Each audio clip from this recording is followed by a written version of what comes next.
नमस्कार प्यारे बच्चों, मैं राज सर आपके बीच में फिर एक नए वीडियो के साथ उपस्थित हूं।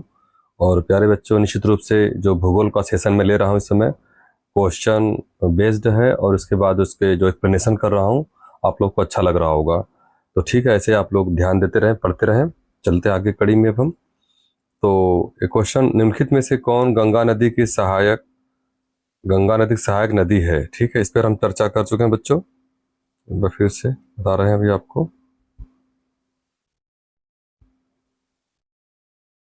चलिए ठीक है, तो निम्नलिखित में से कौन गंगा नदी की सहायक नदी नहीं है? ठीक है, गंगा नदी की सहायक नदी नहीं है। गंगा नदी सहायक नदी यमुना नदी हो गया, यमुना नदी, दामोदर नदी, नर्मदा नदी और ताप्ती नदी। निम्नलिखित में से कौन गंगा नदी की सहायक नदी है? ठीक है तो क्या हो जाएगा? यमुना नदी। क्या हो जाएगा बच्चों? गंगा नदी की सहायक नदी है तो क्या हो जाएगा? यमुना नदी हो जाएगी। ठीक है, नर्मदा नहीं होगा, ताप्ती नहीं होगा और दामोदर भी नहीं होगा। ठीक है, चलिए आगे देखते हैं। दिन और रात कहाँ बराबर होते हैं? दिन और रात कहाँ बराबर होते हैं? प्राइम मेरिडियन पे, ध्रुवों पर, विषुवत रेखा पे, ये अंटार्कटिका पे। तो सबसे पहले हम जानने का प्रयास करेंगे कि प्राइम मेरिडियन क्या होता है, विषुवत रेखा क्या होता है, ध्रुव क्या होता है और अंटार्कटिका कहाँ पर है। इसको एक छोटे से मैप के माध्यम से देख लेते हैं बच्चों। ठीक है, आइए। तो ये कह रहा है कि दिन और रात कहाँ पे बराबर होते हैं। ठीक है, तो ये हम मान लेते हैं ये हमारी पृथ्वी हो गई। ठीक है, ये आपका उत्तरी ध्रुव हो गया, ये क्या हो गया बच्चों? दक्षिणी ध्रुव हो गया। ठीक है, तो ध्रुवों पर तो ध्रुव तो यही हो गया निश्चित रूप से, तो उत्तरी ध्रुव क्या हो गया? दक्षिणी ध्रुव हो गया। तो ध्रुवों पर तो होगा नहीं बराबर। ठीक है, इसके बाद एक और कह रहा है कि अंटार्कटिका पे, क्या कह रहा है? अंटार्कटिका। तो अंटार्कटिका आपका कहाँ पर हो जाएगा बच्चों?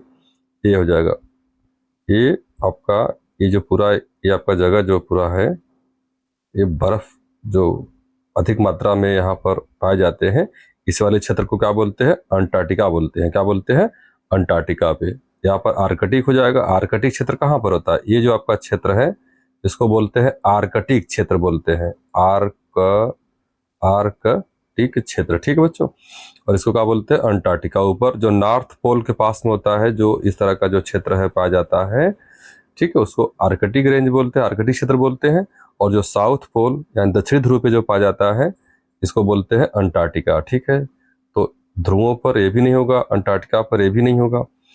अब अगला है प्राइम मेरिडियन। क्या होता है प्राइम मेरिडियन? तो एक्चुअली बच्चों इस तरीके से देखिए, विषुवत रेखा देख लीजिए पहले। विषुवत रेखा, तो ये जो आपकी जो विषुवत रेखा है इसी को बोलते हैं भूमध्य रेखा बोलते हैं या विषुवत रेखा करते हैं। तो इसका तो उत्तर यह होगा, दिन और रात कहाँ बराबर होंगे तो क्या बताएंगे? विषुवत रेखा पे क्या करते हैं। इस पर एक्चुअली क्या होता है कि जो आपका सन है, सूर्य की किरणें कहाँ पड़ती हैं?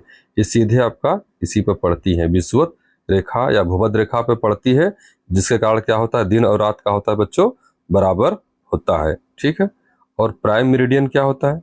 प्राइम मेरिडियन बता रहा हूं आपको, फिर से देखिए,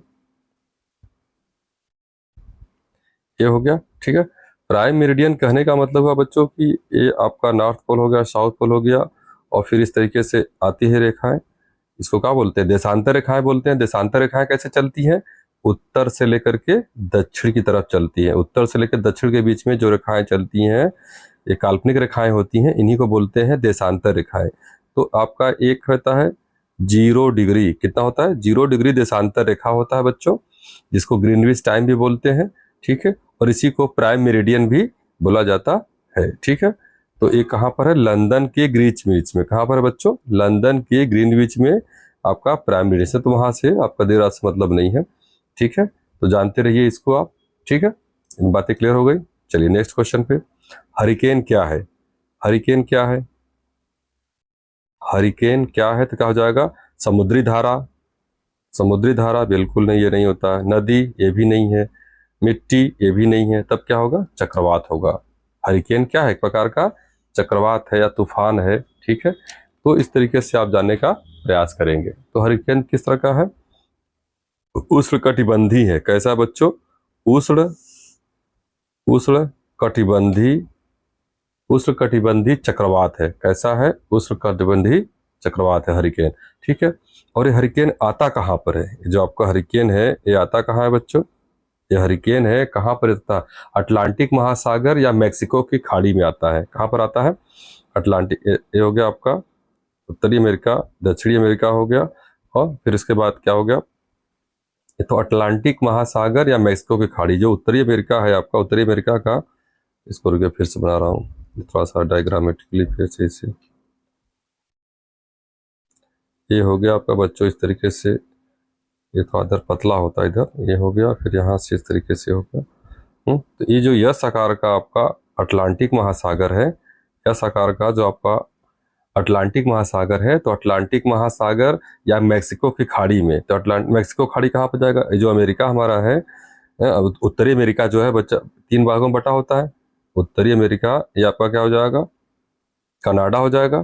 कनाडा ये क्या हो जाएगा? यूएसए हो जाएगा, अमेरिका हो जाएगा, और ये क्या हो जाएगा? मैक्सिको हो जाएगा। तो ये कहना चाह रहे हैं कि अटलांटिक महासागर या मैक्सिको की खाड़ी में, तो मैक्सिको की खाड़ी कहाँ पर है? यही है, मैक्सिको की खाड़ी यहीं पर है ना।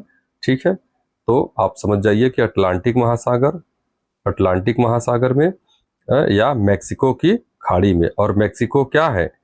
मैक्सिको एक प्रकार का देश है, और किसका देश है? उत्तरी अमेरिका का। उत्तरी अमेरिका के 3 मुख्य देश अभी आगे बताएंगे एक्सप्लेनेशन में, ठीक, घबराना नहीं है। ठीक है बच्चों, चलिए। और टाइफून अगर पूछेगा तो प्रशांत महासागर में, अगर क्वेश्चन पूछ दे कि टाइफून अगर कहाँ पर आता है, टाइफून, ये भी तूफान है, ये चक्रवात है। अगर पूछेगा कि टाइफून कहाँ पर आता है, तो आपका बताएंगे पैसिफिक ओशियन में। क्या बताएंगे बच्चों? पैसिफिक ओशियन में, यानी कि प्रशांत महासागर में। टाइफून पूछेगा तो प्रशांत महासागर में, और हरिकेन पूछेगा तो अटलांटिक महासागर या मैक्सिको की खाड़ी में। ठीक है, आइए, ये हो गया। चलिए, उत्तर प्रदेश का सबसे बड़ा जिला कौन सा है बच्चों? ठीक, ध्यान रखिएगा, उत्तर प्रदेश का सबसे बड़ा जिला कौन सा है? महोबा है, कुशीनगर है, वाराणसी है, कि लखीमपुर खीरी है? निश्चित रूप से आप जानते हैं उत्तर प्रदेश का सबसे बड़ा जिला कौन सा है? लखीमपुर खीरी है। ठीक है बच्चों, लखीमपुर खीरी हो गया। ठीक है, अब इसके बारे में थोड़ा सा और भी चीज़ों को जान लीजिए कि लखीमपुर जो खीरी है किसके मंडल में आता है? तो ये लखनऊ मंडल में आता है। LUCKNOW,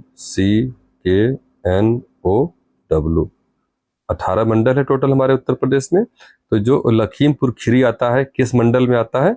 लखनऊ मंडल में आता है। ठीक है बच्चों, ये जानते रहिएगा।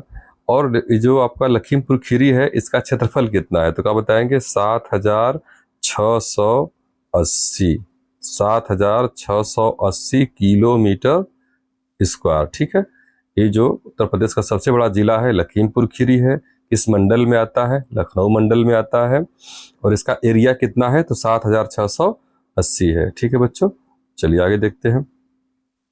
अगर पूछे क्वेश्चन में कि सबसे छोटा जिला कौन है, अगर आपसे पूछे कि सबसे बड़ा जिला तो बता दिया आपने, सबसे बड़ा बता दिए लखीमपुर खीरी है।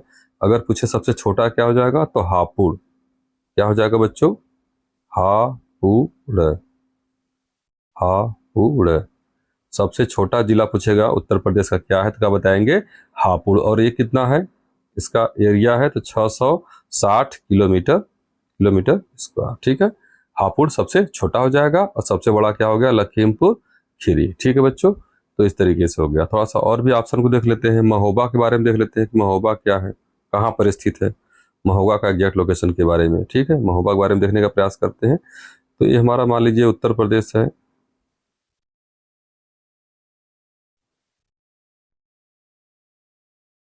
ये मैं इसे रफली डायग्राम बना दे रहा हूँ बस समझाने के लिए बच्चों। वैसे आप सामने मानचित्र लेकर के देखिएगा, बस आपको एक दिमाग में उसको एक खाका टाइप के बैठा रहा हूँ कि समझने का प्रयास कीजिए कि कौन सा जिला कैसे कहाँ पर है। तो प्रदेश का महोबा के बारे में देख लीजिए। तो ये आपका ये हो गया, इधर आपका ये सोनभद्र का एरिया हो गया। ठीक है, ये आपका वाराणसी हो गया, ये वाराणसी हो गया, फिर आपका प्रयागराज हो गया। तो ये आपका ललितपुर हो गया, ये क्या हो गया? ललितपुर हो गया।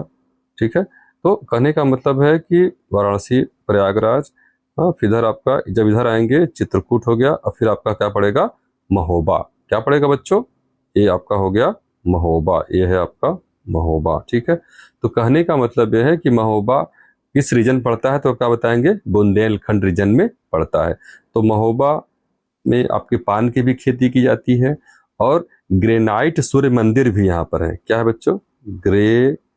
फेमस चीज है, जानते रहिए, हो सकता है परीक्षा में कुछ भी पूछ लिया जाए। ग्रेनाइट आपका सूर्य मंदिर है, ठीक है, और किस शैली में बना हुआ है, प्रतिहार शैली में भी बना हुआ है, ठीक है। ये महोबा हो गया। इधर आएंगे तो आपका झांसी हो जाएगा, मथुरा हो जाएगा, ये सारा चीज बना हुआ है। यहाँ पर आएंगे तो आपका कौन सा पड़ेगा जिला, सहारनपुर पड़ेगा, ठीक है। यहाँ पे कौन सा होगा, गोरखपुर है। गोरखपुर के ठीक बगल में क्या है बच्चों, इधर आपका कुशीनगर है। 50 किलोमीटर दूरी बाद क्या बजाएंगे, कुशीनगर। तो इस तरीके से आप मैप को देखते रहिए, जानते रहिए। तो कुशीनगर देखिए, यहाँ पे लिखा हुआ है कुशीनगर। तो कुशीनगर का लोकेशन कहाँ पर है, ये आपका हो गया बाबा योगी आदित्यनाथ जी का क्षेत्र हो गया, ठीक है। अब क्षेत्र तो उनका पूरा प्रदेश ही है, तो एक कुशीनगर आपका यहाँ पर है, ठीक है। तो इस तरीके से आप बच्चों जानते रहिए उसके बारे में। चलिए नेक्स्ट क्वेश्चन। नेक्स्ट है ऊटी अवस्थित है।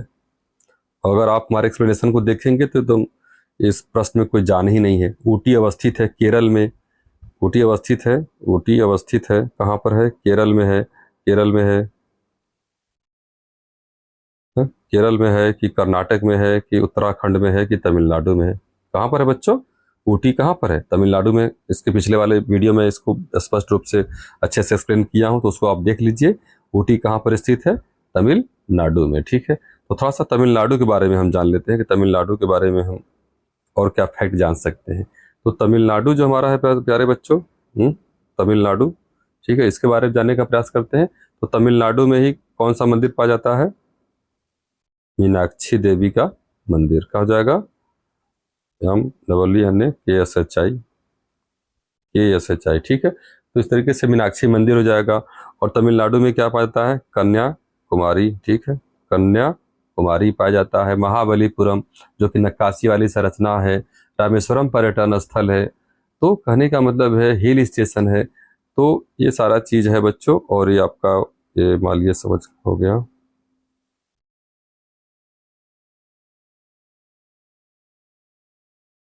ये हो गया ना, इस तरीके से तमिलनाडु यही रीजन होगा। तमिलनाडु, तमिलनाडु के ये जो आपका इधर आपका क्या है, बे ऑफ बंगाल है, बंगाल की खाड़ी है।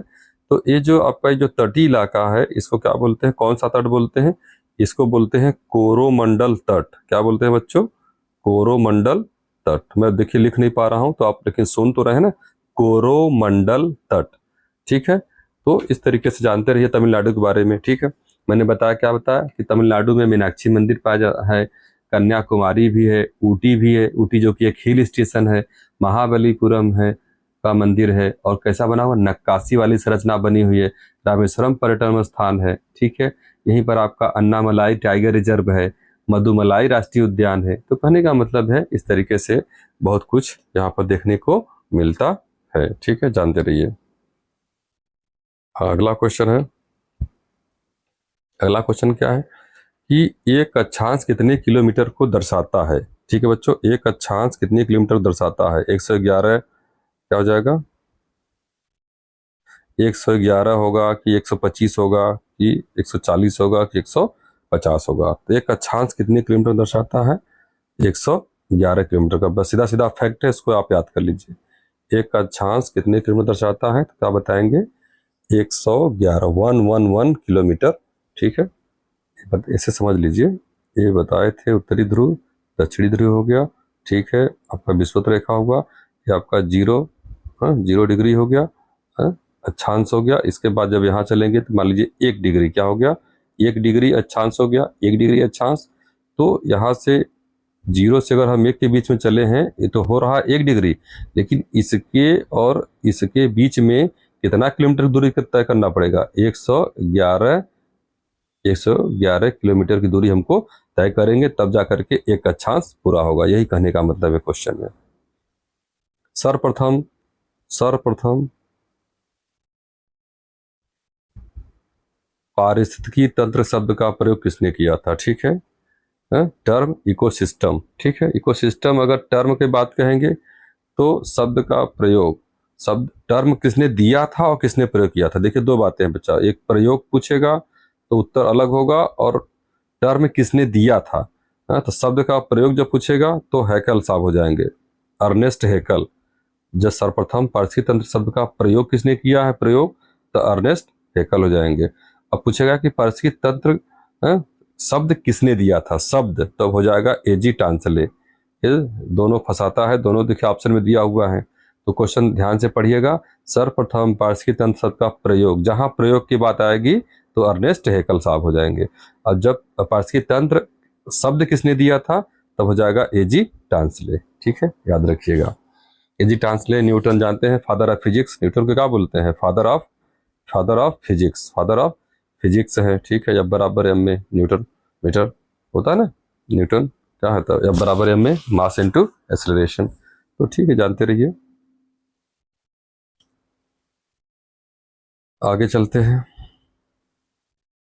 अंतरराष्ट्रीय तिथि रेखा किसे कहते हैं? बड़ा इंपॉर्टेंट प्रश्न है, इसको देख लीजिए। अंतरराष्ट्रीय तिथि रेखा से आप क्या समझते हैं? ठीक है, ग्रीनविच अलग चीज है और अंतरराष्ट्रीय तिथि रेखा क्या है। सबसे पहले बच्चों तो जानिए ये क्या है। ये आपका एक काल्पनिक रेखा है। ये देखिए, बार बार भूगोल में बिना चित्र बनाए आप समझा नहीं सकते हैं। ये हो गया। ठीक है, ये इसको खींचे यहाँ से, उत्तरी ध्रुव से लेकर के दक्षिणी ध्रुव तक आ गया, उत्तर से दक्षिण की नाली वाली। ये हो गई आपका, इसको बोलेंगे 0 डिग्री देशांतर रेखा। इसको क्या बोलेंगे? 0 डिग्री। लिख नहीं पा रहे बच्चों, अपनी समझने का प्रयास। देशांतर रेखा। ठीक है, तो ये जो होता है 0 डिग्री जो देशांतर रेखा होता है, यहाँ से ये आपकी पूरी पृथ्वी को बांट देता है दो गोलार्धों में। कौन कौन से गोलार्धों को? इधर का जो क्षेत्र होता है प्यारे बच्चों, इसको बोलते हैं पूर्वी गोलार्ध। क्या बोलेंगे? पूर्वी गोलार्ध। और इधर वाला क्षेत्र क्या हो जाएगा? हम लिख नहीं रहे, बस ऐसे समझिए, वेस्ट यानी कि पश्चिमी गोलार्ध हो जाएगा। ठीक है, इधर पूर्वी गोलार्ध हो जाएगा, इधर पश्चिमी गोलार्ध। और जो अक्षांश रेखाएं थी, जो हम ऐसे अक्षांश रेखाएं खींचे हुए थे इस तरीके से अक्षांश रेखाएं, तो उत्तरी गोलार्ध और दक्षिण गोलार्ध हो रहा था। लेकिन देशांतर रेखाएं क्या करती हैं कि ये पृथ्वी को दो भागों में बांट देती हैं, पूर्वी गोलार्ध और पश्चिमी गोलार्ध में। ठीक है, तो कहने का मतलब यह है कि अंतरराष्ट्रीय तिथि जो रेखा होती है, तो ये 0 से शुरू किए, 0 डिग्री देशांतर रेखा है यहाँ पे, तो इसके बाद 0 हो गया, फिर 1 हो गया, इसी तरह से खींचते जाएंगे, 1 हो गया, 2 हो गया। ऐसे करते करते बच्चों देखेंगे तो ये आपका 180 आएगा। क्या? एक ऐसी रेखा आएगी, इसको क्या बोलेंगे? वो हो जाएगा 180 डिग्री देशांतर रेखा। तो जो 180 डिग्री जो देशांतर रेखा होती है, इसी रेखा को क्या बोलते हैं? अंतरराष्ट्रीय तिथि रेखा बोलते हैं। ठीक है, उसी को क्या बोलते हैं? अंतरराष्ट्रीय तिथि रेखा बोला जाता है। ठीक है, तो आप जानते रहिए। यही कहना चाह रहा है कि कौन सी रेखा है, तो क्या बताएंगे? फिर से देख लीजिए। अंतरराष्ट्रीय तिथि रेखा, अंतरराष्ट्रीय तिथि रेखा पूछेगा तो क्या बताएंगे? 180 डिग्री देशांतर रेखा को बोलते हैं। अब आइए आगे देखते हैं। जवाहर सुरंग स्थित है। क्या है बच्चों? जवाहर सुरंग स्थित है। जवाहर सुरंग स्थित है कहाँ पर है? उत्तराखंड में, हिमाचल प्रदेश में, असम में, जम्मू कश्मीर में। ठीक है, तो इसका उत्तर सीधा सीधा क्या हो जाएगा? जवाहर सुरंग कहाँ पर स्थित है प्यारे बच्चों?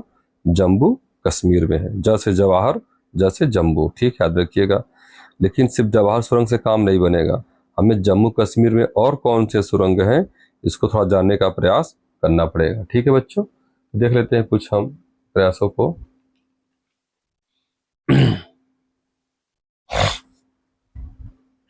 जम्मू कश्मीर में आपका और भी कई आपके हैं सुरंग, जैसे कि चेनानी नासरी सुरंग। क्या नाम है बच्चों? जम्मू कश्मीर के बारे में बता रहा हूं। चेनानी चेनानी नासरी सुरंग है, जो कि ऐसी सुरंग का और क्या नाम है? डॉक्टर श्यामा प्रसाद मुखर्जी। अगर पूछे क्वेश्चन कि डॉक्टर श्यामा प्रसाद मुखर्जी सुरंग या चेनानी नासरी सुरंग कहाँ पर स्थित है, तो आपका बताएंगे जम्मू कश्मीर में है। ठीक है, इसकी लंबाई कितनी प्यारे बच्चों? ये है 9.28 किलोमीटर। ठीक है, और आगे देखिए और कौन कौन सी सुरंग पाई जाती है? जवाहर सुरंग। क्या हो जाती है? जवाहर सुरंग। आपने देखा ही है जवाहर सुरंग। जवाहर सुरंग या इसी को बनिहाल सुरंग भी बोलते हैं। अगर क्वेश्चन पूछ दे जवाहर सुरंग तो बता दिए जम्मू कश्मीर है। अगर आपका बनिहाल पूछे, क्या पूछे? अगर आपका पूछे बनिहाल, क्या पूछे? बनिहाल, बनिहाल सुरंग कहाँ पर है, तो क्या बताएंगे? ये भी आपका जम्मू कश्मीर में। जवाहर सुरंग को ही क्या बोलते हैं?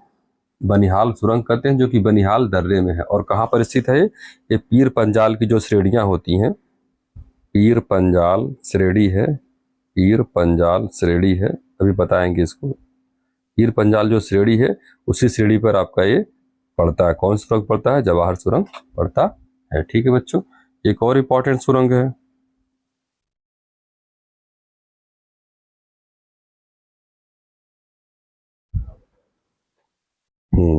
देखिए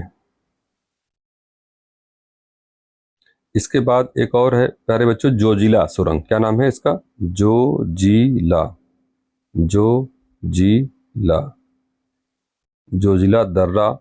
जोजिला दर्रे में क्या है? जोजिला सुरंग। इसकी लंबाई कितनी है? 13 दशमलव से ज़्यादा ही है, 13 किलोमीटर आप मान लीजिए, 13 किलोमीटर से 13.5 किलोमीटर लगभग पड़ता है। तो जोजिला दर्रा में जोजिला सुरंग है प्यारे बच्चों, ये बहुत ही खतरनाक है। क्या है? बहुत खतरनाक है। और मान लीजिए इस तरीके से आप आ रहे हैं तो लगभग आपका 3,000, कितना? 3,000, इसको हटा दे, 3,000 जो आपका फीट है, ये आपकी नीचे खाइयां इतनी रहती हैं। तो बहुत ही खतरनाक जोजिला सुरंग है और एशिया की सबसे ऊंचाई पर बनी सुरंग है। एशिया की सबसे ऊंचाई पर बनी हुई सुरंग है। थोड़ा सा मैं मैप के माध्यम से बताऊं तब ज्यादा समझ आएगा आपको। ये हो गया,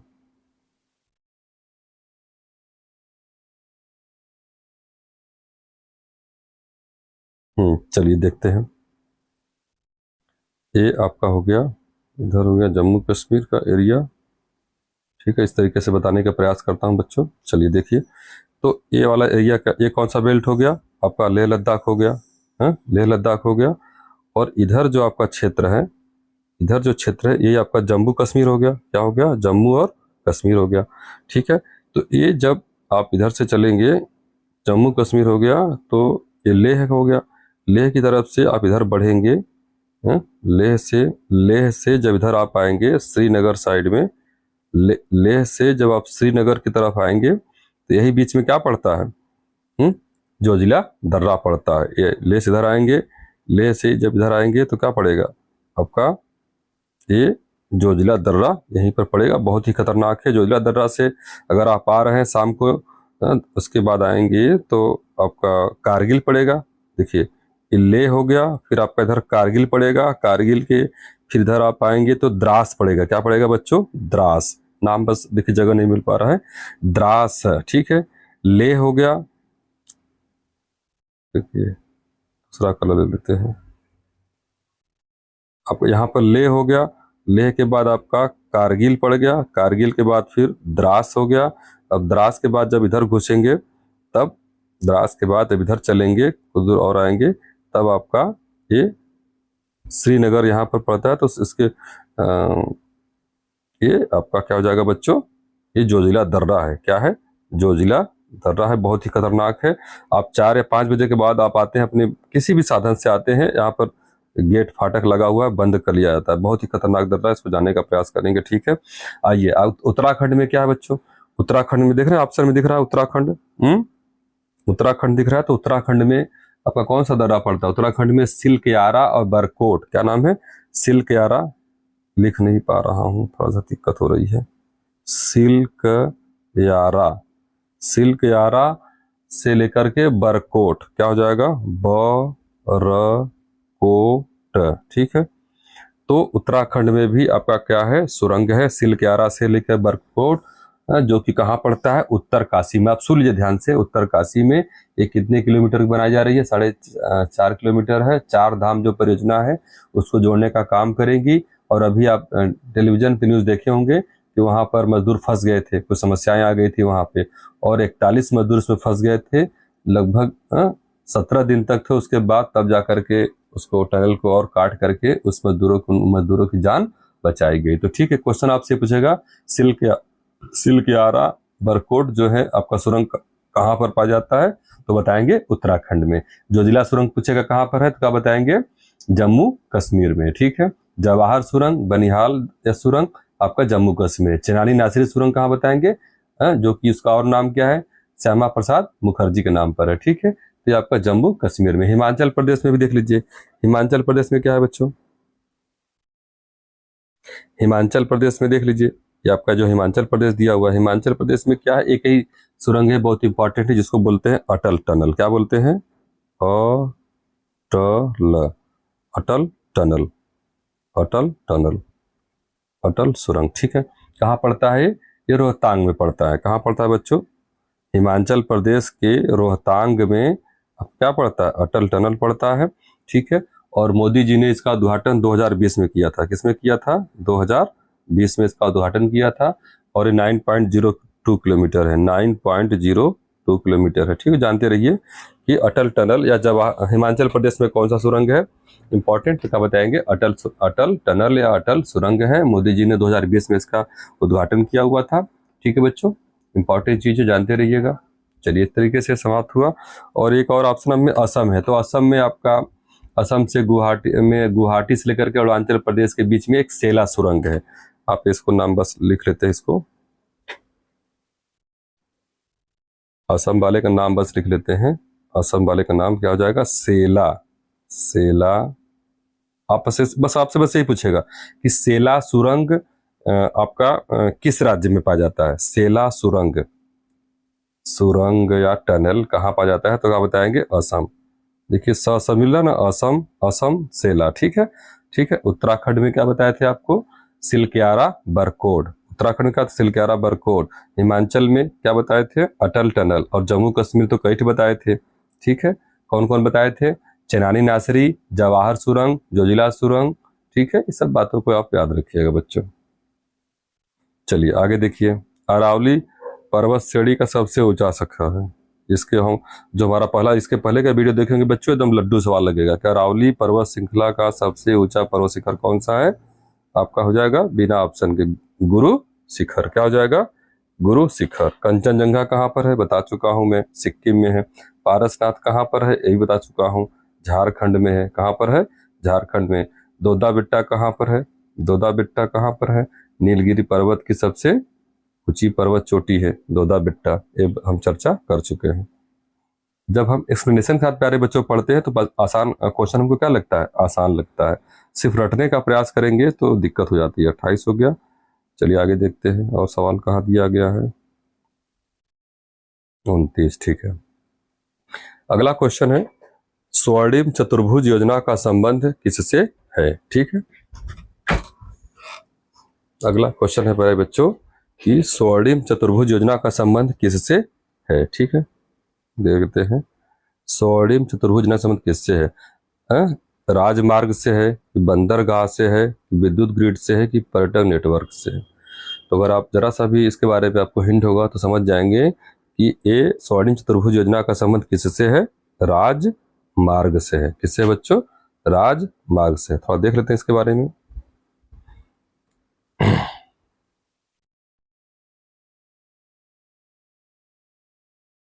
ठीक है, तो जो स्वर्णिम चतुर्भुज योजना है, एक्चुअली ये जो चार हमारे जो मेट्रोपॉलिटन सिटी हैं, इनको जोड़ने का काम कर रहा है। तो कौन कौन कर रहा है? सबसे पहले तो आप केंद्र में आ जाइए, दिल्ली। कहाँ पर आ जाइए? ये दिल्ली हो गया। फिर इधर आप क्या हो जाइएगा? मुंबई हो गया। ठीक है, दिल्ली हो गया, मुंबई हो गया। और फिर इधर क्या हो जाएगा? ये तमिलनाडु में आपका चेन्नई हो जाएगा। और चेन्नई के बाद क्या हो जाएगा बच्चों? यहाँ पे कोलकाता हो जाएगा। देख रहे हैं, मैं लिखूंगा नहीं, बस ऐसे बिंदु बनाऊंगा। ये दिल्ली हो गया, ये आपका मुंबई हो गया, ये क्या हो गया? चेन्नई हो गया, और क्या होगा? ये कोलकाता हो गया। तो इसको मिलाइए जरा ऐसे। तो ये देखिए, ये देखिए कुछ चतुर्भुज टाइप का बन रहा है कि नहीं बन रहा है? तो स्वर्णिम चतुर्भुज योजना का संबंध किससे है? तो आप सबसे बताएंगे कि राजमार्ग से है। कितने लेन का है? 4 लेन का, 4 लेन का राजमार्ग है। ठीक है, इसको किसने शुरू किया था? किसके दिमाग की उपज है? तो हमारे सम्मानित पूर्व प्रधानमंत्री अटल बिहारी वाजपेयी के दिमाग की उपज है। उन्होंने सबसे पहले इसके बारे में अपनी सोच बताई थी। ठीक है, कि एक ऐसी सड़क योजना का निर्माण हो जिससे कि आना जाना आसान हो, सारे व्यापार धंधे सब कुछ अच्छे तरीके से हो जाए, समय की बचत हो। तो स्वर्णिम चतुर्भुज योजना का संबंध राजमार्ग से है। इसमें कौन कौन से 4 मेट्रोपॉलिटन शहर जुड़े हुए हैं? ये आपका हो जाएगा दिल्ली, ये हो जाएगा मुंबई, ये हो जाएगा चेन्नई, फिर क्या हो जाएगा? कोलकाता। ठीक है बच्चों, और ये लगभग 13 राज्यों से जुड़ा हुआ था। कितने राज्यों से? ऐसा नहीं कि चार शहर बस चारों जुड़ जाएगा, ये एक्चुअली इनका जैसे यहाँ पर आपका दिल्ली हो गया, फिर बीच में इधर आपका गुजरात हो जा रहा है, इधर आपका महाराष्ट्र हो गया, फिर यहाँ पे तमिलनाडु, तो बीच में भी तो बहुत से राज्य हैं। तो कहने का मतलब 13 राज्यों से होकर के रास्ता क्या होता है वहां पे जाता है। ठीक है बच्चों, और भी इसके फैक्ट को हम देख लेते हैं। इसकी लंबाई 5,846 किलोमीटर है टोटल, जो दिल्ली है, महाराष्ट्र दिल्ली है, मुंबई है, चेन्नई है, आपका कोलकाता है। तो टोटल आपका जो डिस्टेंस तय करता है रास्ता, ये 5,846 किलोमीटर तय करता है। ठीक है, और अटल बिहारी वाजपेयी जी ने इसको शुरू कराया था प्यारे बच्चों 1999 में शुरू कराया था।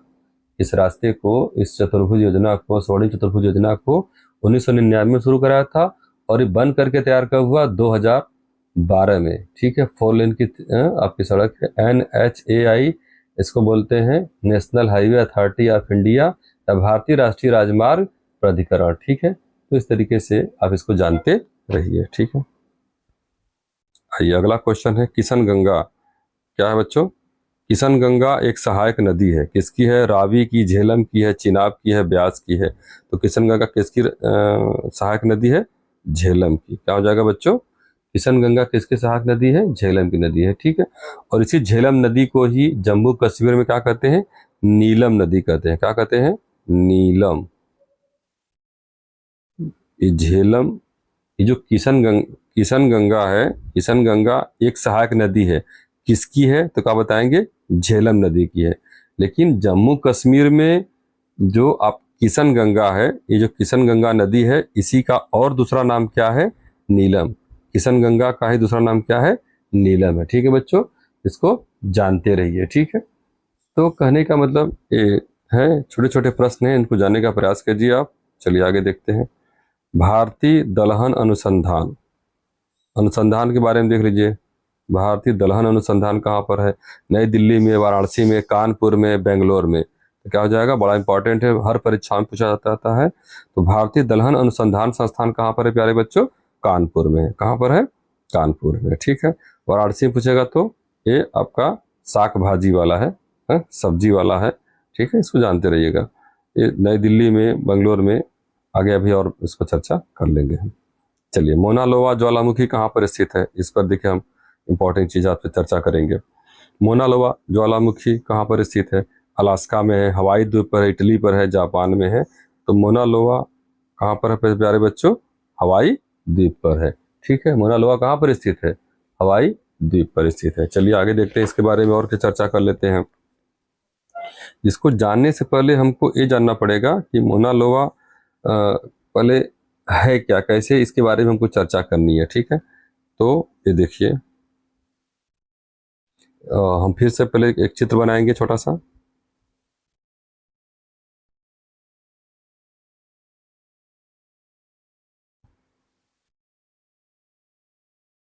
ठीक है, तो ये आपका हो गया अलास्का। क्या होगा बच्चों?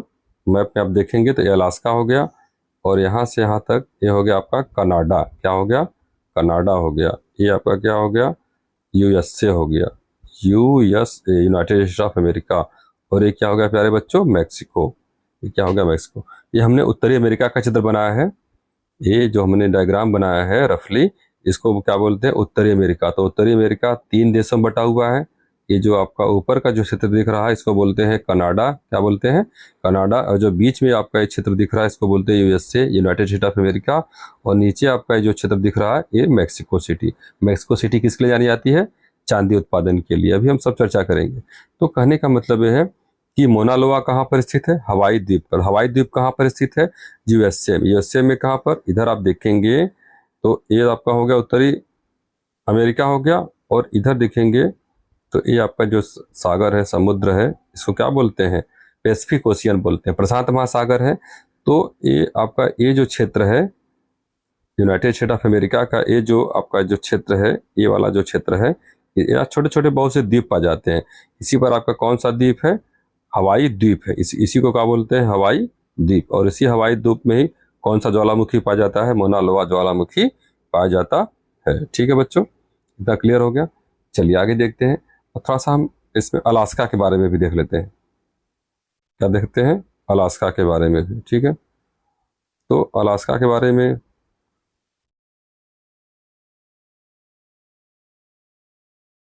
चलिए हम सिर्फ अलास्का के बारे में चर्चा करेंगे अभी। ये हो गया अलास्का, भी पिछले बताए थे फिगर में। तो जो अलास्का होता है प्यारे बच्चों, ये कैसे कैसे स्थित है, ऊपर देखिए आपका ये हो गया नॉर्थ वाला सीजन हो गया, इधर आपका साउथ वाला हो गया, इधर क्या हो गया ये। तो अलास्का के उत्तर में क्या है, ब्यूफोर्ट, क्या बोलेंगे, ब्यूफोर्ट या आर्कटिक सागर। ये जो आपका नॉर्थ वाला जो है, इधर जो आपका ये वाटर बॉडीज पाई जाती हैं, इसको क्या बोलते हैं, ब्यूफोर्ट या आर्कटिक सागर। और इस तरीके से जो आपका पश्चिम वाला जो इलाका है, ये पश्चिम वाला इस इलाका है, यहाँ पे बेरिंग सागर, इसको क्या बोलते हैं बच्चों, ये जो इधर आपका है अलास्का के पश्चिम में कौन सा सागर पाया जाता है, तो क्या बोलेंगे, बेरिंग सागर या और चुकची सागर, क्या बोलेंगे, चुकची सागर। और इसके आप इधर हम बता ही चुके हैं कौन सा सागर है, प्रशांत, इधर आपका क्या हो जाएगा, प्रशांत महासागर हो जाएगा। ठीक है, इसके बारे में चर्चा कर लिए हैं। और अलास्का पर ये जानते रहिए कि अलास्का एक्चुअली किसका भाग है, ये तो सटा हुआ लगेगा कि आपको कनाडा का भाग होगा, लेकिन ये कनाडा का भाग नहीं है। अलास्का किसका भाग है, उत्तरी यूनाइटेड स्टेट ऑफ अमेरिका का पार्ट है। ये America, United state of America ने क्या किया था, इसको पैसे दे करके इस भाग को खरीद लिया। भले बहुत ही, क्योंकि बर्फीला रीजन है, स्नो वगैरह रहते हैं वहाँ पे, तरह तरह के झील है वो वहाँ पर है। तो कहने का मतलब यह है कि इसको बहुत कम पैसे में ले लिया, लेकिन इसके बाद अमेरिका की जो लोगों, जो यहाँ पर यूनाइटेड स्टेट ऑफ अमेरिका के जो लोग थे, यहाँ पर जब खुदाई वगैरह शुरू की तो उनको भारी मात्रा में सोना प्राप्त हुआ। तो इस तरीके से इसने पैसा भाई निश्चित रूप से इसको अपना खुद लिया हुआ था, तो इसी का क्षेत्र में जानते रहे। भले अलास्का जो है कि कनाडा के पास में है और कनाडा का उत्तर पश्चिमी क्षेत्र है, लेकिन उस पर अधिकार किसका है, यूएसए का अधिकार है। ठीक है, और ये अमेरिकी राज्य का क्या है, 49वां अमेरिकी राज्य है। ये जो अलास्का है, अलास्का जो है आपका 49th अमेरिकी राज्य है। और अलास्का का हिंदी अर्थ होता है महान भूमि। क्या होता है प्यारे बच्चों, महान भूमि। और अलास्का में 30 लाख या 3 मिलियन, 1 मिलियन में 10 लाख होता है, तो लगभग 30 लाख झील भी पाई जाती है। ठीक है, और इसकी और ज्वालामुखी भी यहाँ पर बहुत, और जो राज्य है उनकी तुलना में यहाँ पर अधिक प्रकार के ज्वालामुखी पाए जाते हैं।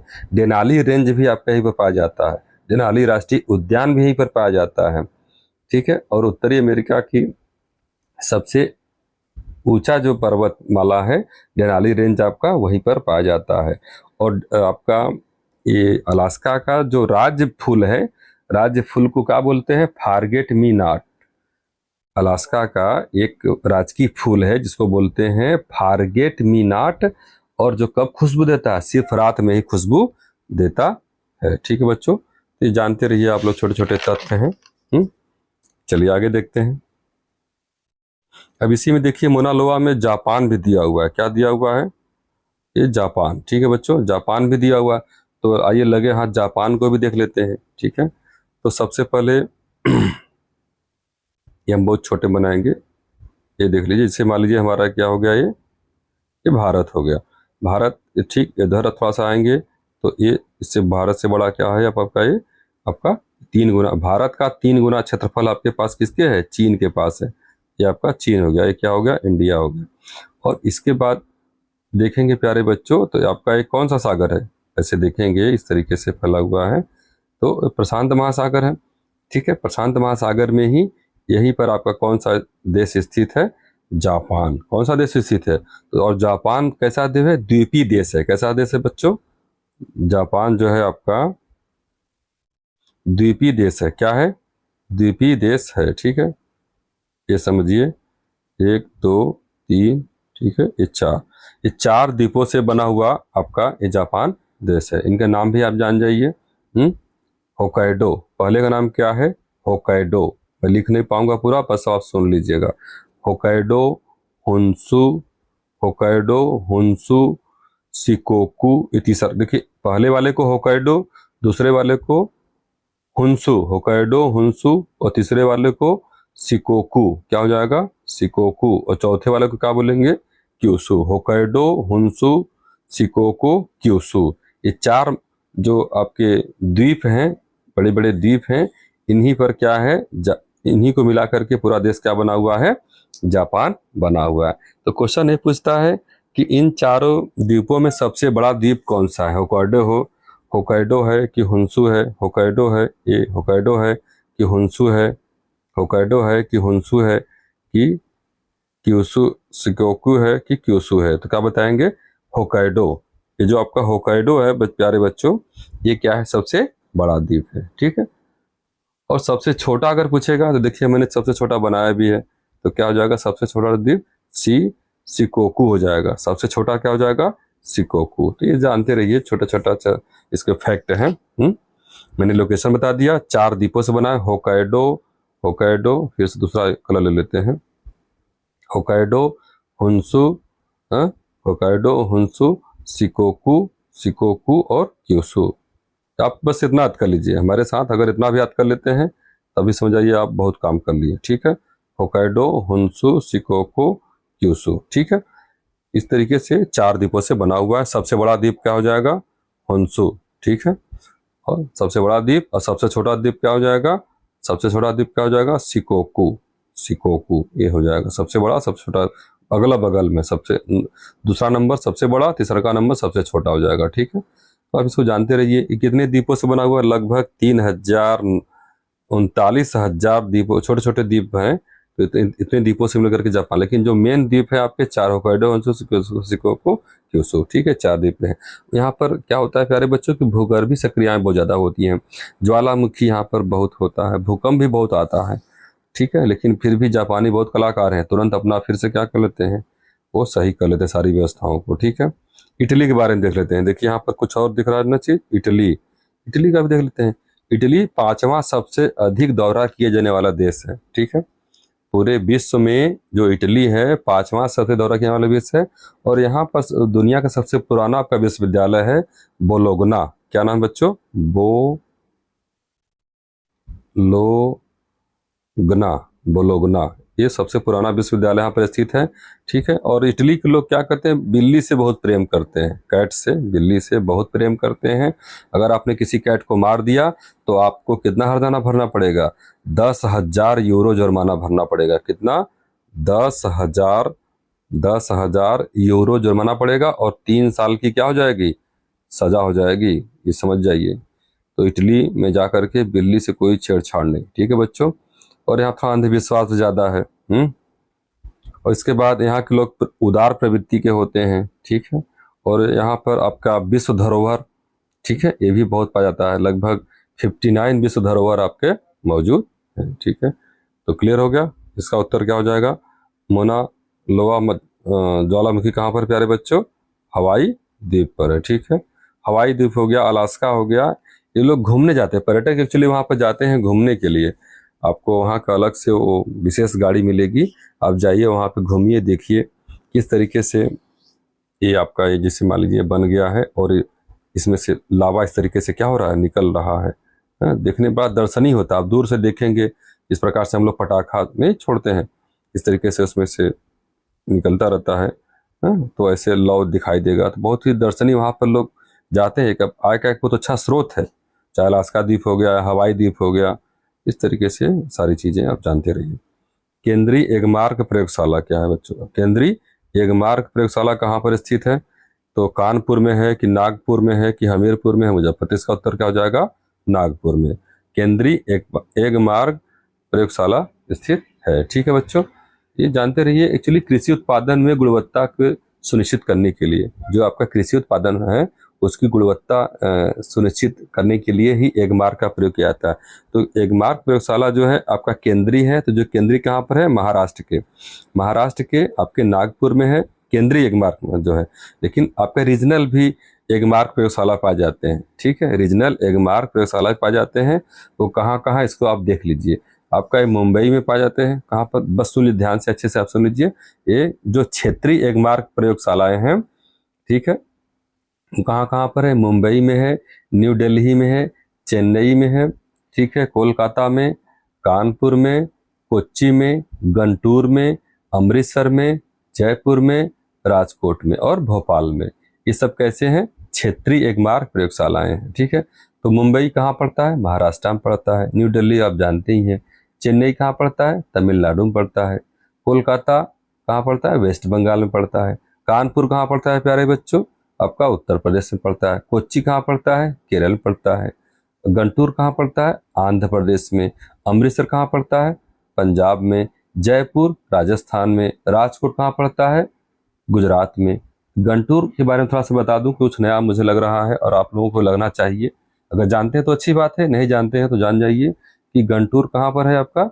आंध्र प्रदेश में है। इसका थोड़ा लोकेशन बता दूं और कैसे क्या चीजें हैं। अगर मैं इस तरीके से बात करूं, ठीक है, तो आपका एक कौन सा रीजन हो गया आपका? केरल हो गया। केरल से इधर आएंगे तो आपका क्या हो गया प्यारे बच्चों? आपका तमिलनाडु हो गया। क्या हो गया? तमिलनाडु। तमिलनाडु से इधर आएंगे तो क्या हो जाएगा? ये आंध्र प्रदेश हो जाएगा। और इधर इधर क्या है आपका? तेलंगाना है, जो अलग हो गया है, ठीक है, तेलंगाना। तो उससे मतलब नहीं है हमको, गंटूर से मतलब है। तो जो ये आपका नॉर्थ ईस्ट एरिया है, नॉर्थ ईस्ट एरिया है इसका, आंध्र प्रदेश का, तो उत्तर नॉर्थ ईस्ट वाला, यानी ये कहने का मतलब ये ऐसे मान लीजिए ये वाला एरिया, ये जो एरिया है यही आपका गंटूर है। नॉर्थ ईस्ट में, आंध्र प्रदेश के नॉर्थ ईस्ट में ये वाला जो जगह है, इसी को क्या बोलते हैं? गंटूर बोलते हैं। क्या बोलते हैं प्यारे बच्चों? गंटूर। तो यहाँ भी कैसा क्षेत्र है? क्षेत्रीय एक मार्ग प्रयोगशाला बनी हुई है। गंटूर आंध्र प्रदेश में कैसा है? कृष्णा नदी के डेल्टा पर बना हुआ है। यहीं से आपकी कृष्णा नदी का डेल्टा बनता है, कृष्णा नदी का डेल्टा बनता है, ठीक है बच्चों, कृष्णा नदी का डेल्टा तो वहां पर है, स्थित है। और ये जो गंटूर है बौद्ध धर्म का प्रमुख केंद्र है। किसका है? बौद्ध धर्म का प्रमुख केंद्र है। और यहाँ पे चटपटे अचार भी मिलते हैं, ठीक है। तो गंटूर के बारे में थोड़ा बताना मुझे लगा कि मैं आपसे चर्चा कर लूँ। गंटूर कहाँ पर है? आंध्र प्रदेश में है। बौद्ध धर्म का प्रमुख केंद्र है, चटपटे अचार मिलते हैं। और नॉर्थ ईस्ट में, आंध्र प्रदेश के नॉर्थ ईस्ट में उपस्थित है ये गंटूर नामक जगह है, ठीक है। और कृष्णा नदी के डेल्टा पर आ जाता है, ठीक है बच्चों। तो इस तरीके से हमने बताने का प्रयास किया, आशा करता हूँ समझ में आ रहा होगा आपको। केंद्रीय एक मार्ग पूछेगा तो क्या बताएंगे? नागपुर में। ओरिजिनल में बहुत सी चीजें हो जाएंगी। भारतीय रिजर्व बैंक का मुख्यालय कहाँ पर स्थित है? नई दिल्ली में, चेन्नई में, कोलकाता में, मुंबई में। कहाँ पर हो जाएगा प्यारे बच्चों? भारतीय रिजर्व बैंक, RBI, ठीक है, ये हो जाएगा। इसमें 3-4 फैक्ट आप जान जाइए। इसका मुख्यालय तो मालूम होगा कि मुंबई में है, ठीक है। इसे सेंट्रल बैंक ऑफ इंडिया भी कहा जाता है, भारत का केंद्रीय बैंक है। भारत का क्या इसको बोलते हैं? केंद्रीय बैंक है। और ये क्या करता है? RBI regulates Indian banking system. मतलब और भी जो हमारे भारत के जो टोटल बैंक हैं उनको क्या करता है? रेगुलेशन का काम करता है, संचालक का काम करता है, ठीक है। जब मास्टर समझ लीजिए, ये सभी का क्या है? बैंकों का मास्टर है। इसकी स्थापना जान जाइए कब होता है? इसकी स्थापना कब हुआ प्यारे बच्चों? तो 1 अप्रैल 1935। 1 अप्रैल 1935 को, ठीक है, याद रखिएगा। किसकी स्थापना? भारतीय रिजर्व बैंक की स्थापना पूछेगा तो क्या बताएंगे? भारतीय रिजर्व बैंक की स्थापना पूछेगा तो क्या बताएंगे बच्चों? भारतीय रिजर्व बैंक की स्थापना पूछेगा तो 1 अप्रैल 1935 को स्थापना पूछेगा। तब 1 अप्रैल 1935 को, एक आध 2 बार बोल लीजिए, नहीं परीक्षा में आएगा तो फिर इधर को उधर जाएगा। और जब पूछेगा राष्ट्रीयकरण कि RBI या भारतीय रिजर्व बैंक का राष्ट्रीयकरण कब हुआ था, राष्ट्रीयकरण जब पूछेगा, राष्ट्रीयकरण स्थापना पूछेगा तो 1 अप्रैल 1935 हो जाएगा। और जब राष्ट्रीयकरण पूछेगा तो 1 जनवरी 1949। क्या हो जाएगा बच्चों? 1 जनवरी 1949। फिर सभी याद कर लीजिए। RBI या भारतीय रिजर्व बैंक का स्थापना पूछेगा, क्या पूछेगा? स्थापना कब हुआ प्यारे बच्चों? तो 1 अप्रैल 1935। 1 अप्रैल 1935, 1 अप्रैल 1935। और पूछेगा राष्ट्रीयकरण कब हुआ है तो 1 जनवरी 1949 को। इतना आप जानते रहिए, ठीक है। चलिए, ऑपरेशन फ्लड किससे संबंधित है? क्या बताएंगे? ऑपरेशन, बस दो प्रश्न और है। ऑपरेशन फ्लड, फ्लड समझते से आप बाढ़ कभी मत समझिएगा, बाढ़ तो बिल्कुल होगा नहीं। किससे संबंधित है? दुग्ध उत्पादन से, सैन्य अभ्यास, इनमें से कोई नहीं। तो क्या हो जाएगा प्यारे बच्चों? ऑपरेशन फ्लड किससे संबंधित है? ऑपरेशन फ्लड को क्या बोलते हैं? White revolution. क्या बोलते हैं? White revolution. कहने का मतलब है श्वेत क्रांति। क्या हो जाएगा? श्वेत क्रांति। श्वेत क्रांति कहे चाहे ऑपरेशन फ्लड कहे, दोनों का मतलब क्या होता है बच्चों? एक ही होता है, ठीक है। तो कहने का मतलब यह है कि ऑपरेशन फ्लड से संबंधित दुग्ध उत्पादन से है और ये मिल्क प्रोडक्शन से है, दुग्ध उत्पादन से है, और इसी को बोलते हैं। और कहने का मतलब ये है कि ये कैसे, क्या है ये मतलब चीज़ें। तो इसको इंडिया में लाने का काम इन्होंने किसने किया था? डॉक्टर वर्गीज कुरियन ने। किसने किया था बच्चों? एक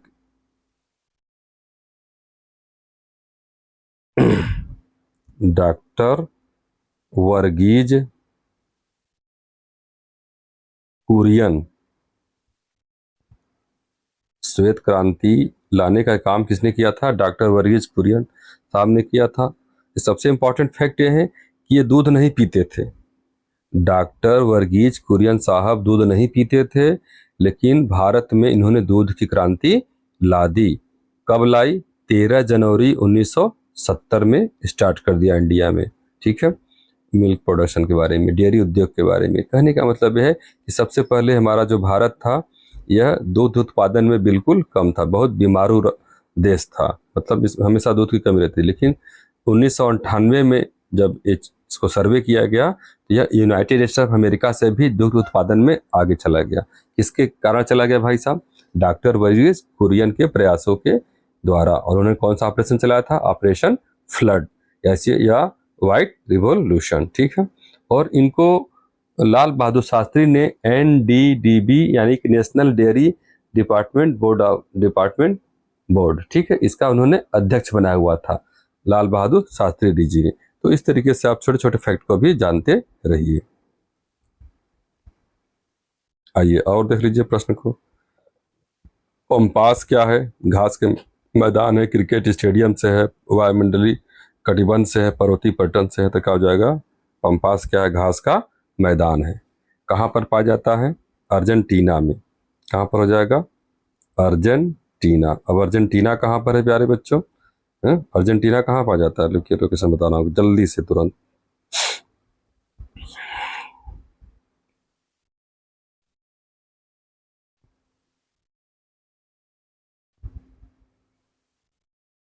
ये हो गया आपका साउथ अमेरिका हो गया। ठीक है, साउथ अमेरिका हो गया।